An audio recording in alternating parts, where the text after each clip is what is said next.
the time is now for us to get into Joe Biden. Now, I need y'all to stick around for this Joe Biden thing because what we are witnessing right now is otherworldly to me. It's otherworldly to me. I'm calling this is elder abuse. Y'all let me know if y'all are witnessing the same thing I'm witnessing. I think that it is cruel and unusual to continue to have Biden paraded out there the way that they've been having him paraded out there. Somebody help me understand. Have y'all ever been around a senior citizen at that level with their cognitive functions depreciating like that?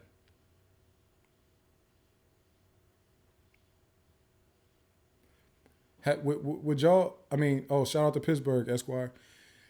Have y'all ever seen, or have y'all ever been around an elderly person who was clearly going through something cognitively and their faculties were starting to lose them? Have y'all been around that before? Because if you have, you would know that what they're doing to Biden right now, making him go up there and speak publicly, continuously forgetting what he was talking about, is cruel. It's abuse. It's elder abuse. I don't know any other way to describe it. I'm not even putting it on Biden at this point. Whoever is making him do this is elder abuse. That's how I'm seeing it. I don't understand what's going on. I don't understand why they think this is the route to take at all.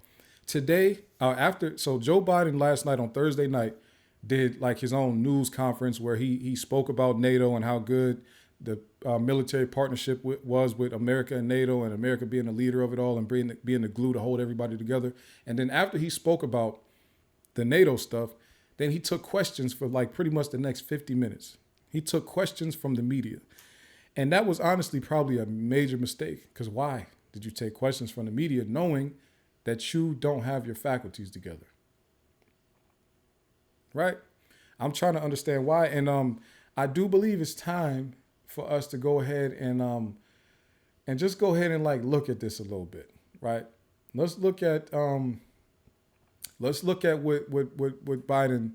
The former said. president may win the election. Let's look at something that Biden said that I was just like, what's happening? He was asked a question about his vice president, and the man.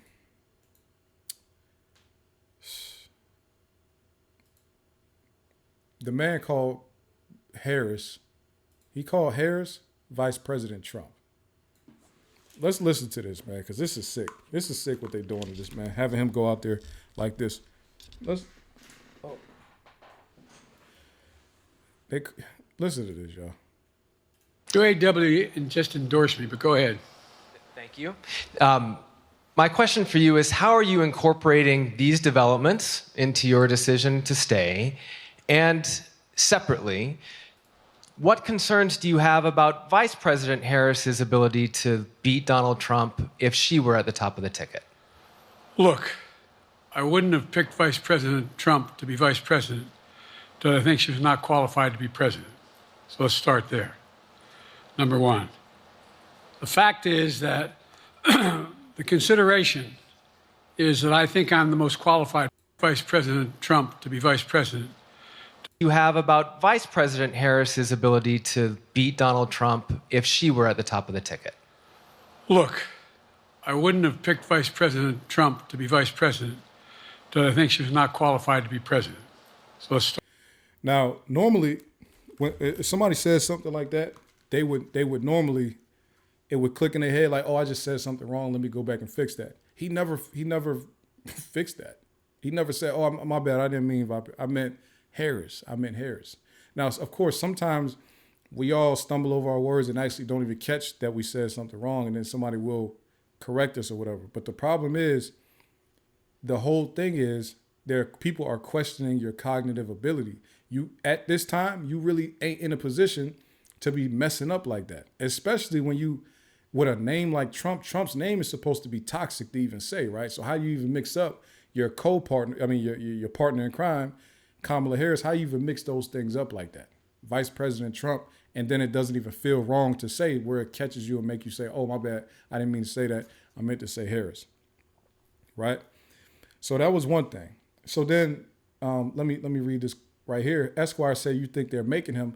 I honestly can't see any other reason why he would be, because there's two things. One, somebody's making him. Two, he feels disrespected by all the questioning of his cognitive ability, and now he won't take anybody's advice to step down. So it could be some of that second one. His pride is taking over, and he just won't get out the way now. Because now he's mad that people are questioning him, because for so many years he's been sharp and he's been the senator that people loved, and he was the vice president people loved. Now he's the president people love. So he's insulted, he's offended now that people would question his cognitive ability, especially as it relates to being compared to Donald Trump. So it's probably actually more of that than it is them making him, actually. But I still feel like, Xandar, we about to get to that too, him calling Zelensky Putin. But so it's probably a little bit of his pride taking over and him not listening to anybody because he feels offended and insulted. So you're right, Esquire. They're probably not making him. Tyrese said it has a lot to do with Biden. Reason being, his family should have known better and stopped him from such a public embarrassment. Right. Stacey Lane said president was on fire in Michigan tonight. Oh, tonight he stepped it back up? See, he have an off game, then an on game. You never know, man. You never know. Let's see here. Let's go to what now the next question, I just like, come on, it was just bad. Like him stumbling over. So he was asked a question about he was literally asked a question. Hey, are you sure you're okay? Pretty much, are you sure you're good? Because you mixed up Zelensky and Putin. Zelensky is the president of Ukraine. Putin is the man from Russia, the president of Russia, who tried to take over Ukraine. So you would think you wouldn't mix these people up. He was asked a question about mixing them up. And while answering the question about mixing them up, he mixed them up again and then completely forgot what he was talking about.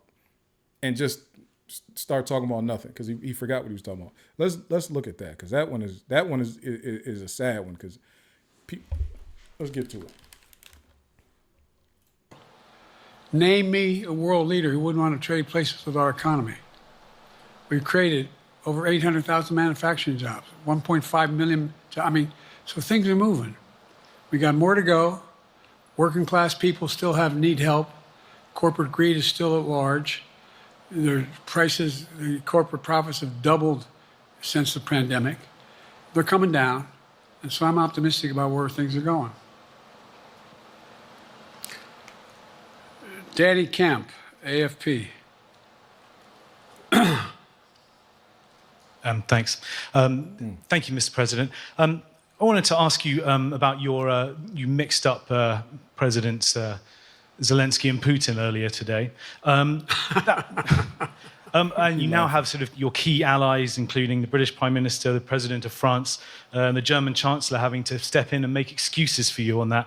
Officials here are saying off the record that your decline has become noticeable. Hasn't this now, frankly, become damaging for America's standing in the world? Thank you. Did you see any damage to our standing by leading this conference? Have you seen a more successful conference? What do you think?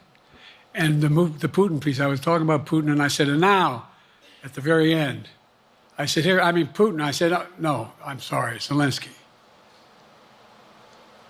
And then I added 5 other names. Look, guys. Oh, my God. The idea anybody suggests that we haven't had an incredibly successful conference. How many times did you hear in that conference, I know it sounds too self-serving, but other leaders, heads of state, in thanking me, saying the reason we're together is because of Biden, because Biden did the following. Mm-hmm. Look, folks, this is, anyway, I thought it was the most successful conference I've attended in a long time.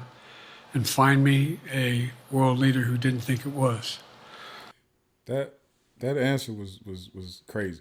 First of all, I see what y'all saying in the chat. Why didn't Jill ask him to step down or whatever?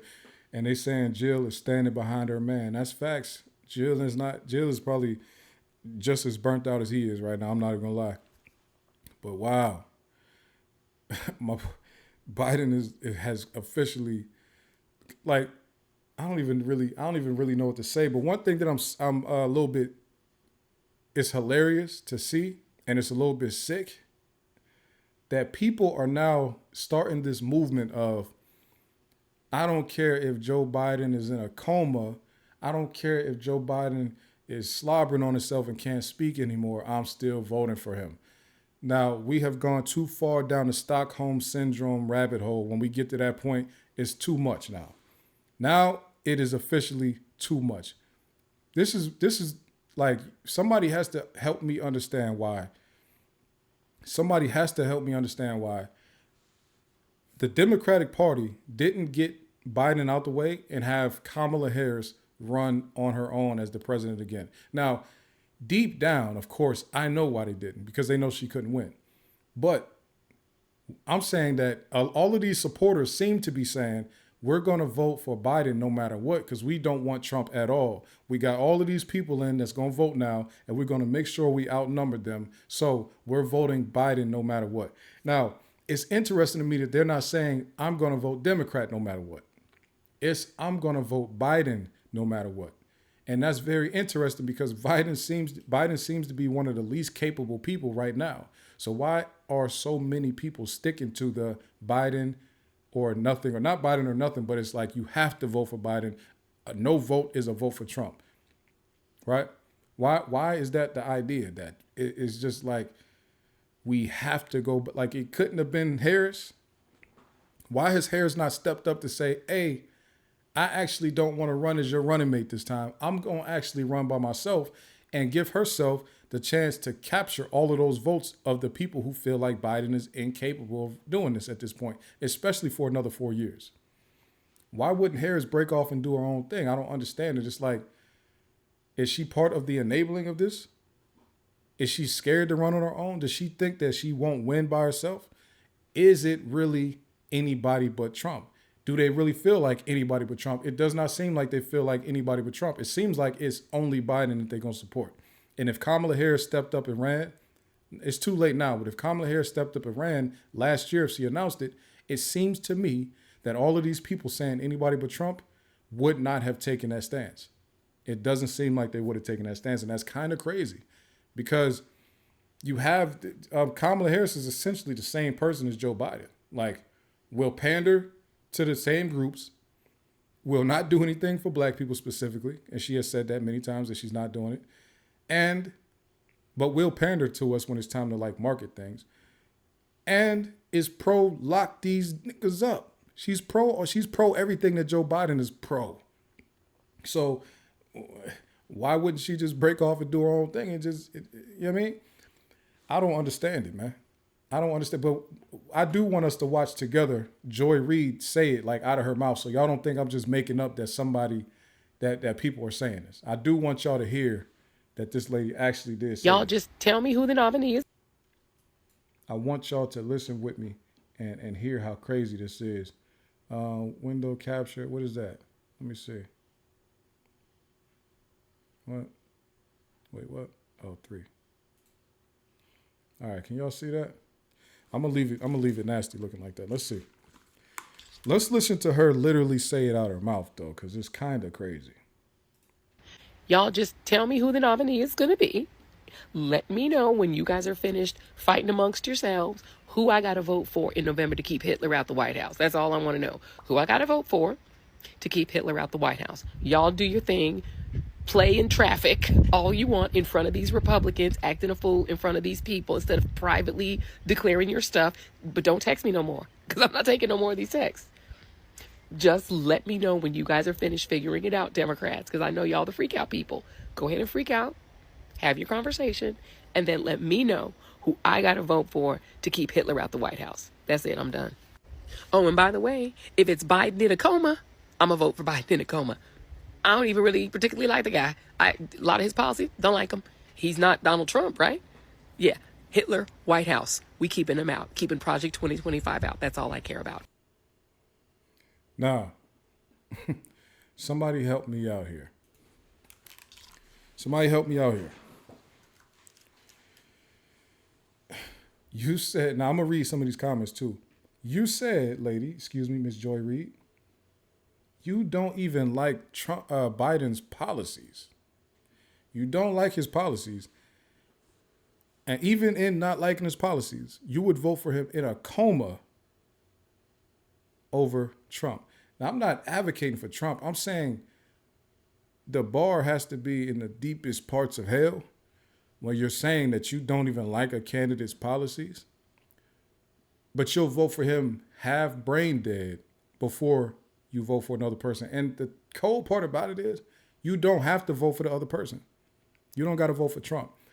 Let me read some of these comments here.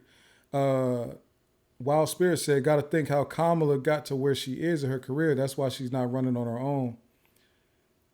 Okay, I'm voting Democrat no matter who, but nobody else can get on the ticket at this point. That's why we have to vote for him. Yeah, at this point, they waited until it's way too late, but Biden has been exhibiting these behaviors for like 2 years now. I'm not asking about like why she won't get on the ticket now. I'm asking why she didn't plan for this a year and a half ago. So they pretty much put the Democratic voters in a position to be forced to vote for somebody that can't really string together like 5 sentences in a row for real. Not consistently. You see what I'm saying? So why would they put their voting base in this position? And now we're only 4 months away from the election, and he seems to be getting worse. That's how I'm looking at it. He seems to be getting worse. Each speech he gives, it does not seem to go well. I think they got another debate scheduled for sometime in September. But we only have 4 months left less than 4 months left to this election, and this is what he's displaying to his voters. Let's see. Esquire said they know they ain't gonna vote for a black woman. That's a fact. I know that, but still though, people are acting like it's anybody but Trump. So why wouldn't it be her if y'all don't care who it? If y'all would take a dead white man, if y'all would vote for a dead white man, but y'all won't vote for Kamala, then I'm trying to figure out, it's another conversation that need to be had about the Democratic Party. Y'all will vote for a white man that's on his deathbed before y'all vote for Trump and before you vote for Kamala, clearly. Whatever you want to call it, she is black racially, but,